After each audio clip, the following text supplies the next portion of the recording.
V dohrávke 14. kola na seba narazili dva tímy, ktoré majú úplne iné starosti. Kým Prešovčanky bojujú o záchranu v najvyššej súťaži, Trnava stíha rivalky zo Slovana a útočí na 3. miesto. V úvode mala skvelú príležitosť Stredná. Jej strelu však našťastie pre Spartak zblokovala jedna z obrankyň. V 11.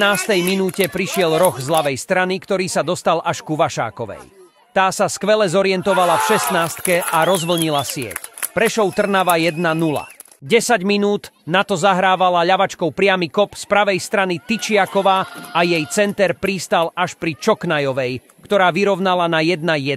Tatranky sa pokúšali do polčasu opäť dostať do vedenia. Tento pokus Bekečovej z diaľky skončil vysoko nad. Krátko po zmene strán sa Prešov dostal opäť do vedenia. Gól strelila Rumančíková. Takmer identickú štandardku ako v prvom polčase zahrávala Tyčiaková.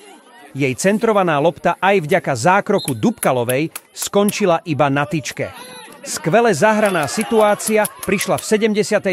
minúte a samostatný nájazd Macková s prehľadom premenila a poslala Prešov do dvojgolového vedenia. Na druhej strane ponúkla individuálnu akciu Servátková, ktorá sa v 16. pokúsila získať pokutový kop pre Spartak. Rozhodca bol však blízko a vytiahol žltú kartu za simulovanie. Keďže si už jednu vyslúžila v prvom polčase, zápas sa pre ňu predčasne skončil. Prešovčanky udreli aj 4. krát. Obrana Spartaka prepadla, čo skvele využila Vašáková a strelila krásny gól na 4-1. 2 minúty na to prešla lopta cez rozobratú obranu Trnavy na Vašákovú a tá s prehľadom završila hat-trick.